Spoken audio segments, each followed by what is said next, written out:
नमस्कार। JCERT के डिजी school में आप सभी का स्वागत है। प्यारे बच्चों, वर्ग 8 का सामाजिक विज्ञान पढ़ेंगे। पुस्तक का नाम है सामाजिक एवं राजनीतिक व्यवस्था भाग 3।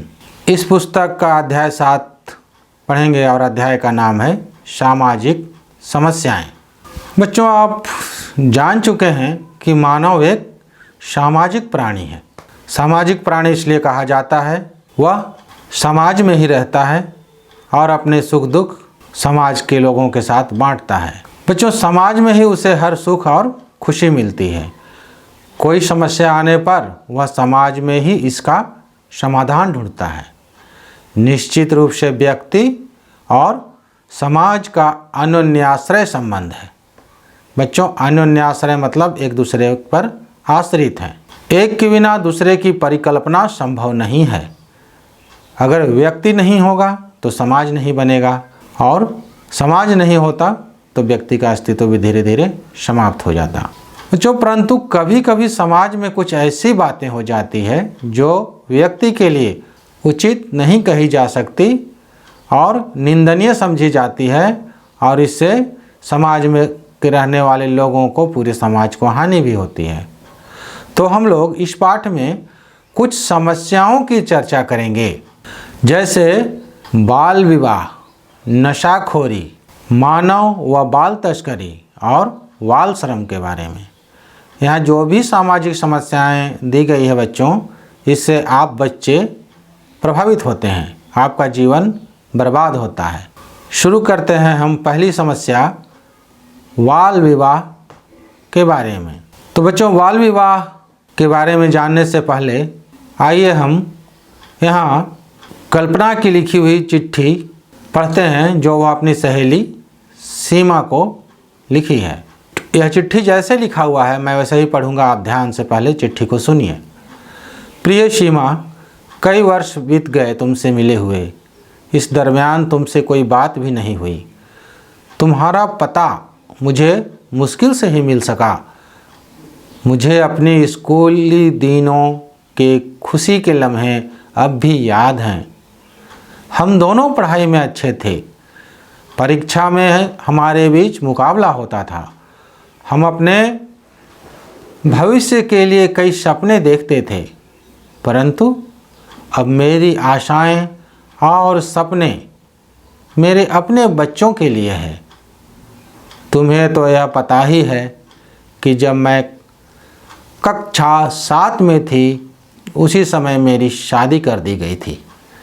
मैं शादी के लिए बिल्कुल तैयार नहीं थी, लेकिन परिवार और समाज के दबाव के आगे मैं झुक गई। मैं 15 साल की थी जब मेरी बेटी का जन्म हुआ था। इसके 2 वर्ष बाद मेरे बेटे का जन्म हुआ। मैं अपने बेटे को लेकर हमेशा चिंतित रहती हूँ। हम चारों के लिए खाना जुटा पाना ही मुश्किल का काम होता है। मेरे पति शहर में रिक्शा चलाते हैं। तुम समझ सकती हो कि कोई रिक्शा चालक कितना कमाता होगा। समस्या तब बढ़ जाती है जब कोई अस्वस्थ हो जाता है, यानी कि बीमार हो जाता है। मेरा बेटा जन्म से ही मानसिक रूप से कमज़ोर है। रुपए के अभाव में उसका समुचित इलाज करवा नहीं पा रही है। मेरा स्वास्थ्य भी प्रायः खराब रहता है। मेरी बेटी इस समय 4ठी कक्षा में पढ़ती है, लेकिन अगले साल से ही स्कूल जाना उसका बंद हो सकता है। घरेलू काम मुझसे नहीं संभल पाता। तुम्हारी सहेली कल्पना। बच्चों, इस पत्र को सुनकर आपको कैसा लगा? इसमें कई प्रकार की समस्या कल्पना के साथ जुड़ गई, जैसे गरीबी हालत से जीवन गुजारना, कम उम्र में बच्चे जन्म ले लेना, बेटा मानसिक रूप से कमज़ोर होना, बेटी की पढ़ाई छूट जाना और गरीबी की हालत में रहना, साथ ही खुद भी बीमार रहना। तो ये सब का कारण कहीं ना कहीं है कम उम्र में शादी हो जाना। और ये 18 साल से कम उम्र की लड़कियां और 21 साल से कम उम्र के लड़के जब शादी कर लेते हैं तो यह बाल विवाह कहलाता है। और बाल विवाह करने से जीवन इस तरह परेशानियों से घिर जाता है। अब बच्चों, कल्पना की चिट्ठी का जवाब उसकी सहेली दी है। तो आइए हम लोग अब सीमा के द्वारा उसकी सहेली कल्पना को लिखी गई चिट्ठी भी पढ़ लेते हैं। प्रिय कल्पना, 1 महीना पहले तुम्हारा पत्र मिला। व्यस्ततावश मैं ससमय पत्र नहीं लिख सकी। मतलब वो व्यस्त थी, इसलिए पत्र मिलते ही पत्र का जवाब नहीं लिख सकी। तुम्हें तो पता है कि मैं गढ़वा, एक जिला है बच्चों, तो गढ़वा में एक विद्यालय में अध्यापन करती हूँ, पढ़ाती हूँ। मेरे पति भी बैंक में अधिकारी हैं, ऑफिसर हैं। मेरी 6 माह की एक बेटी है। वह मम्मी पापा की लाडली है। हम उसे अच्छी शिक्षा देना चाहते हैं। हम दोनों की आमदनी इतनी है कि अच्छे संस्थान में पढ़ाने में हमें कोई दिक्कत नहीं आएगी। हम उसकी छोटी बड़ी आवश्यकताओं का ख्याल अभी से रखते हैं। हम 3 लोगों का परिवार बड़े मज़े से चल रहा है। रविवार या अवकाश के दिन हम नज़दीक कहीं घूमने निकल जाते हैं। साल में 2 बार हम बाहर सैर पर जाते हैं। भगवान ने हमें बहुत सारी खुशियाँ दी है। हम चाहते हैं कि हमारे दिन ऐसे ही बीतें। तुम्हारे पत्र की प्रतीक्षा रहेगी, तुम्हारी सहेली सीमा। तो बच्चों, यहाँ हम लोगों ने 2 पत्र पढ़ा, कल्पना का और एक सीमा का। तो देखा ये समय पर शादी की, शिक्षा पूरा की, तो इसका जीवन कितना खुशहाल है।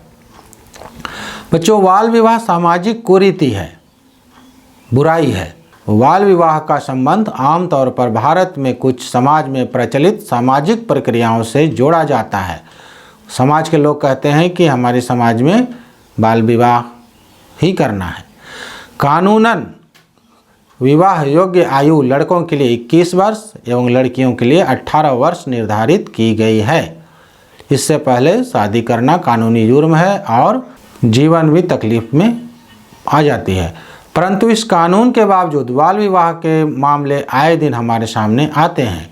इस तरह के अधिकतर मामले खराब सामाजिक आर्थिक पृष्ठभूमि, मतलब गरीबी में जीने वाले लोगों में देखने को मिलती है। अशिक्षा भी एक प्रमुख कारण है। भारत के कुछ क्षेत्रों में बाल विवाह के मामले बहुत अधिक देखने को मिलते हैं। वस्तुतः बाल विवाह कानून के दृष्टि से एक अपराध है। इसके अनुसार यदि 21 वर्ष से कम आयु का लड़का और 18 वर्ष से कम आयु की लड़की की शादी होती है तो यह दंडनीय है, मतलब सज़ा मिलेगा। बाल विवाह निषेध कानून के तहत इस तरह की शादी करवाने वाले या योगदान देने वाले व्यक्ति, वर एवं वधू पक्ष के माता पिता, रिश्तेदार, बाराती, विवाह करवाने वाले पंडित दंड के भागी बनेंगे।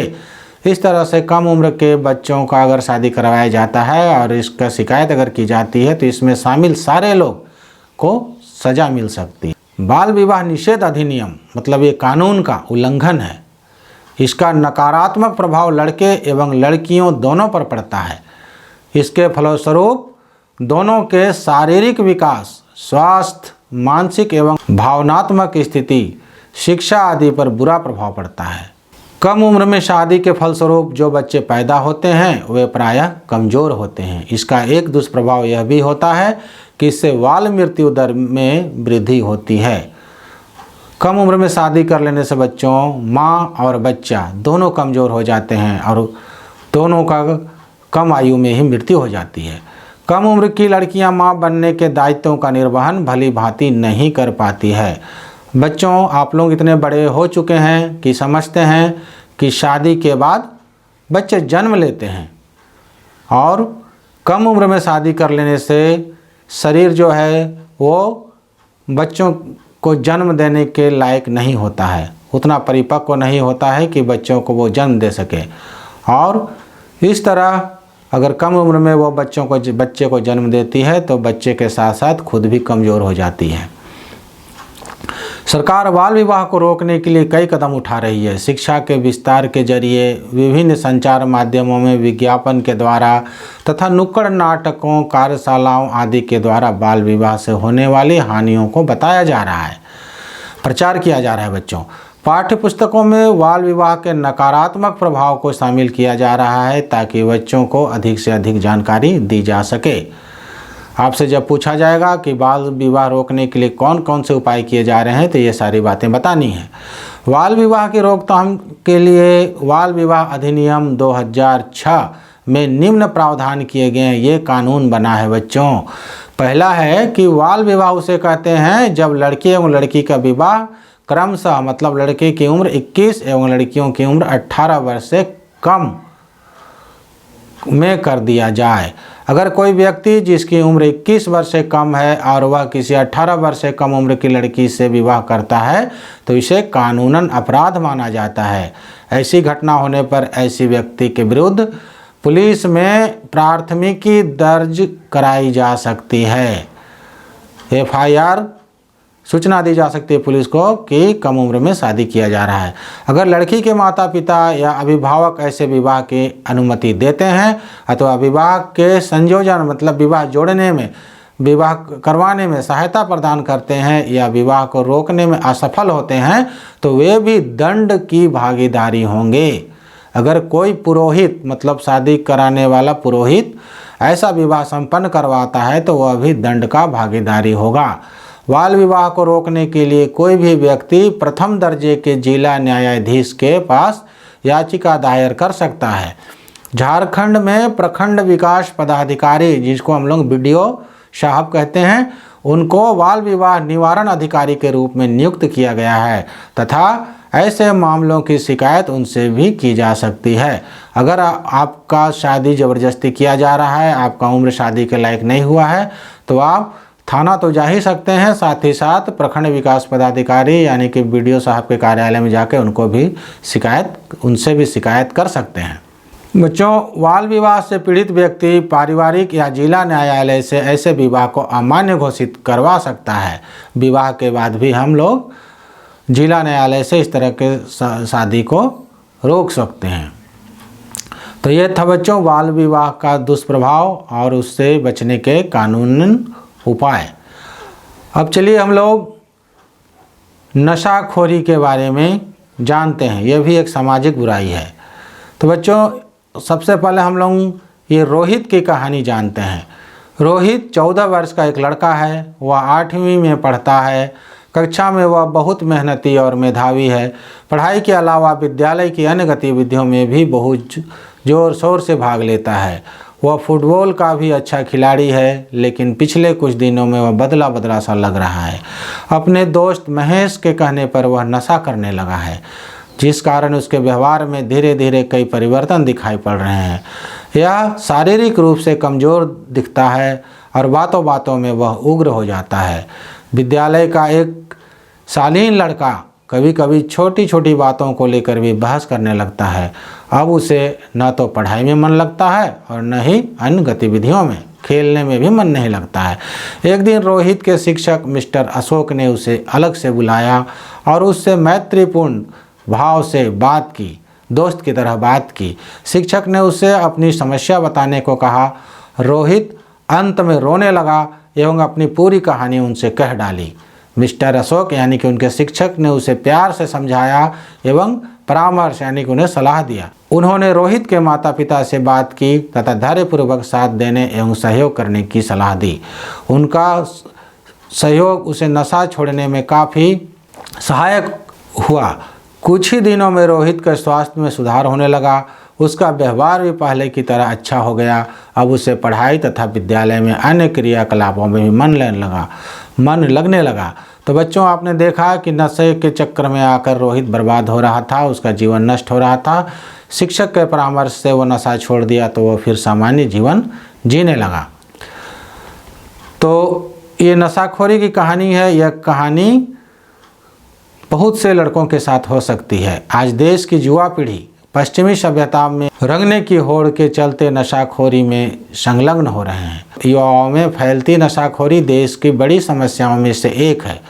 नशा एक ऐसी समस्या है जिससे नशा करने वाले के साथ उसका परिवार भी बर्बाद हो जाता है। परिवार से समाज, समाज से देश का निर्माण होता है। अतः परिवार की बर्बादी का असर देश पर अवश्य पड़ेगा। बच्चों, नशाखोरी एक गंभीर स्वास्थ्य एवं सामाजिक समस्या है। नशाखोरी की लत के कारण टीबी, हेपेटाइटिस बी, कैंसर, पागलपन जैसी बीमारियां बड़ी तेजी से बढ़ रही है। समाज में होने वाले अपराधों के कारण में नशाखोरी एक प्रमुख कारण है। बच्चों, किशोरों में नशा का सेवन निम्न कारणों से बढ़ता है या किशोर नशे का सेवन निम्न कारणों से करते हैं। पहला है कि वो बड़ों की नकल करते हैं, वयस्कों की नकल करते हैं। दूसरा है शराब एवं तंबाकू कंपनियों के आकर्षक विज्ञापन से प्रभावित हो जाते हैं। प्रचार देखकर वो भी ऐसा करना चाहते हैं। अभिभावक एवं बच्चों में संवादहीनता के कारण, परिवार में अगर प्यार नहीं है, एक दूसरे का ख्याल नहीं रखते हैं, तो उस कारण भी बच्चे नशे की ओर जाते हैं। मित्रों का दबाव, मित्र अगर उसे कमज़ोर कहते हैं, बेवकूफ़ कहते हैं और कहते हैं कि पियो मज़ा आएगा, इस तरह मित्रों के दबाव कारण भी बच्चे नशा करने लगते हैं। निराशावादी परिस्थितियों से बचने के लिए कई बार उनको लगता है कि हम नशा करेंगे तो हमारी चिंताएं दूर हो जाएगी, इसके लिए भी नशा करते हैं। परिवार में नशाखोरी का माहौल, अगर परिवार में सब कोई बहुत लोग नशा करते हैं तो उस घर के बच्चे भी नशा करने लगते हैं। परीक्षा में असफलता, अगर वो परीक्षा में फेल हो गए तो तनाव से, डर से बचने के लिए वो नशा करते हैं ताकि वो भूल जाएं उसको। आसानी से नशीले पदार्थों के मिल जाने से भी नशा करना आसान हो जाता है। बच्चों, गलत धारणा कि नशापान से ताकत में वृद्धि होती है। दोस्त कहते हैं कि बहुत ताकत बढ़ जाता है, तो इस कारण भी बच्चे नशा करने लगते हैं। अब देखिए नशाखोरी का दुष्प्रभाव क्या है। एकाग्रता में कमी में हमारा ध्यान भटकने लगता है। स्मरण शक्ति यानी कि याददाश्त कमज़ोर हो जाता है। स्वयं पर नियंत्रण कम होने लगता है, कंट्रोल नहीं रहता शरीर पर, हम गिरने लगते हैं। स्वच्छता में कमी आती है, हम गंदे रहने लगते हैं। बच्चों, शरीर का वजन कम हो जाता है। स्वास्थ्य संबंधी समस्याएं, ऊपर बताए कई बीमारियां घेर लेती है और आपराधिक प्रवृत्ति का जन्म हो जाता है, हम अपराध में चले जाते हैं। बच्चों, यह भी जान लीजिए कि अंतर्राष्ट्रीय नशा निरोधक दिवस प्रत्येक वर्ष 26 जून को मनाया जाता है। वास्तव में नशे का सेवन एक गलत आदत है, इससे कभी भी लाभ नहीं हो सकता। अतएव हमें नशे के सेवन से हमेशा बचना चाहिए। कहा जाता है, खुद से करो प्यार, नशे से करो इनकार। नशा एक ऐसी लत है जो एक बार किसी को लग जाती है तो उसे मौत के मुंह तक ले जाती है। एक नशेड़ी मरते मरते अपने परिवार को भी मार देता है। बच्चों, नशाखोरी से बचने के उपाय देख लीजिए, निम्नलिखित हैं। नशा के आदी हो चुके किशोरों को अपनी समस्या को माता पिता या अपने शिक्षकों से साझा करना चाहिए, बताना चाहिए। नकारात्मक से बचना चाहिए। नकारात्मक सोच, उल्टी बातें नहीं सोचनी चाहिए, हमेशा अच्छा ही होगा ऐसा सोचना चाहिए। आवश्यकता पड़ने पर चिकित्सकों से सलाह अवश्य लेनी चाहिए। नशा का इलाज चिकित्सा से संभव है। नशा मुक्ति केंद्र से भी परामर्श अवश्य लेना चाहिए। नशाखोरी की ओर प्रेरित करने वाले सदस्य या मित्रों में दोस्ती करने से परहेज करना चाहिए।